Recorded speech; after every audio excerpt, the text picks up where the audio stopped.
everyone, and welcome to another edition of Cafecito con NHCOA. At NHCOA, we recognize that healthy aging goes beyond physical health. Aging healthily includes a variety of different forms of wellness. As we age, we need to care for our mental well-being, maintain social connection, and ensure that we have access to trusted information and resources so we know best how to manage ourselves. Today's discussion is about empowering ourselves and our families with practical tools, cultural strengths, and everyday habits that support healthier living as we age. It is important to keep in mind that healthy aging years down the line starts with the choices we make today. So let's hear more about this from our guest speaker, Dr. Gabriela Armendáriz, a highly experienced public health practitioner. So thank you all for joining us today. So let's get started.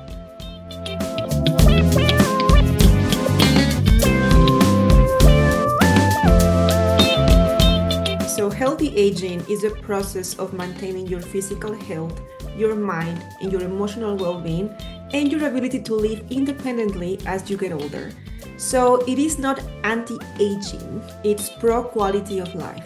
So for Latinos, it matters at every stage because our risk and our responsibilities can stack up over time. So many of us are caregivers, we work demanding jobs, and we often put ourselves last. So starting earlier helps prevent or delay chronic conditions, protect mobility and memory, and reduce stress on the whole family.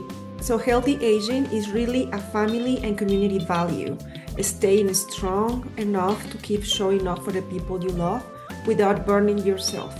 So healthy aging is independence, energy, and connection, starting now, not later.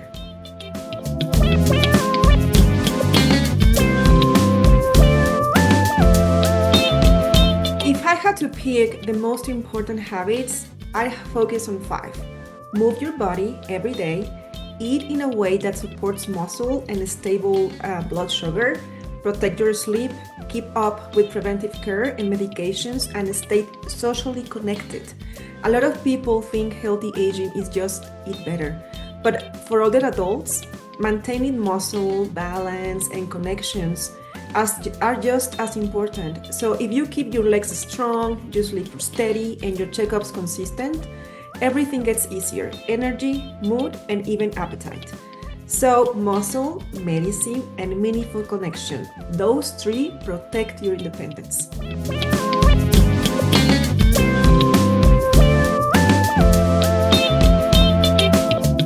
Oh, that's a great question. So most of the time, low energy comes from a few fixable things: sleep quality, dehydration, low protein early in the day. So long periods of sitting too, and blood sugar ups and downs. So small routine changes can help quickly. Start the day with water and a few minutes of sunlight.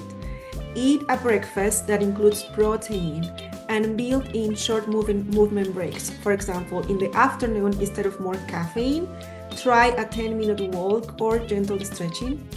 And at night, keep a consistent bedtime and limit heavy meals right before sleep. Little changes, big payoffs. So don't change energy with caffeine. Build it with light, water, protein, and movement.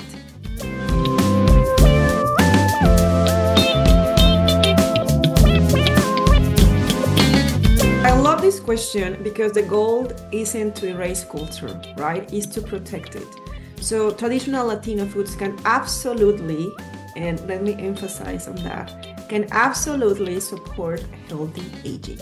So the trick is to keep the flavor and meaning and adjust the method or the balance. For example, keep corn tortillas, beans, salsas, caldos, and stews. Those can be very nutrient dense. We can choose leaner proteins, for example, add more vegetables, and use less frying without losing flavor. Use garlic, onion, cilantro, chile, limon, and spices to carry the flavors instead of relying on extra salt or heavy fats. And I always say, keep the dish, tweak the method. So, no se trata de dejar la comida latina, se trata de cocinarla de una manera que te cuide.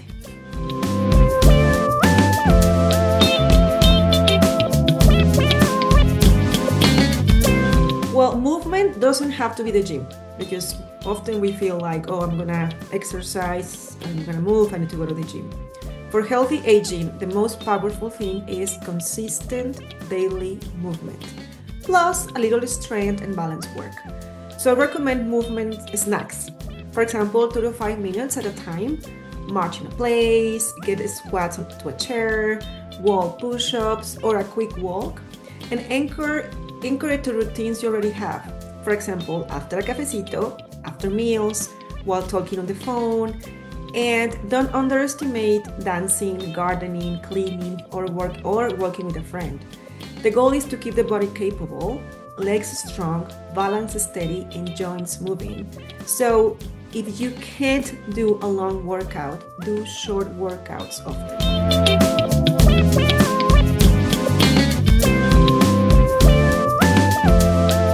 For Latinos, caregiving is an act of love, but it can also silently harm health over time, especially when people don't get rest, they don't get the medical care or emotional support that they need or they may need.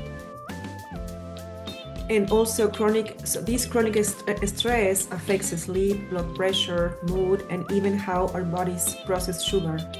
So practical steps can help, and this can be make caregiving a shared responsibility if possible, not a solo role. Set small boundaries, schedule micro breaks daily, and use community supports like respite care, faith communities, senior centers, or support groups. You need to change your mindset into taking care of yourself isn't selfish, it's strategic, because it helps you to stay strong for the long run. So, cuidarte es parte de cuidar a tu familia.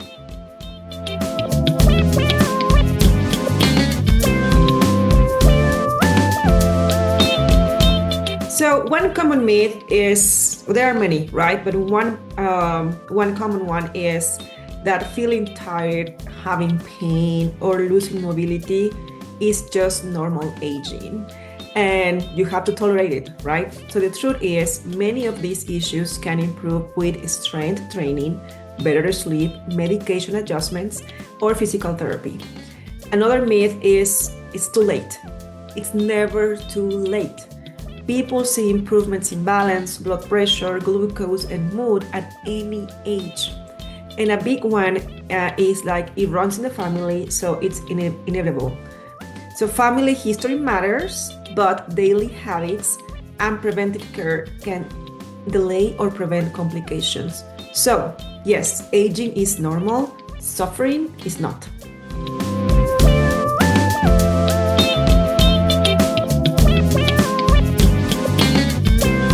If someone wants to start today, I'd say to pick just 2 or 3 steps and stay consistent. Start with a 10-minute walk after a meal. Add protein at breakfast to support muscle and steady energy, and build a 5-minute strength routine using a chair. Add 1 more vegetable a day, drink more water, and schedule 1 preventive appointment you've been delaying. Small habits are powerful when they become automatic. So start small, stay consistent, and let your routines do the heavy lifting. Once again, we thank you all for joining us today to learn more about healthy aging and the importance of building habits that last. We thank our guest speaker, Dr. Gabriela Armendáriz, as well for joining us today and providing our community with such helpful information, tips, and resources. For more information and assistance in finding mental health resources, the National Hispanic Council on Aging Resource Center is also available by phone call or WhatsApp. You can call us at 202-658-8664. The National Hispanic Council on Aging Resource Center is a multilingual hub that educates and empowers community members and constituents with accurate information and helpful resources. We invite you to share this edition of Cafecito con NHCOA with your family members, friends, and community. And don't forget to also stay connected with us through our digital platforms and social media via @NHCOA for more resources, updates, and future events. So until the next Cafecito con NHCOA, see you then. Bye-bye.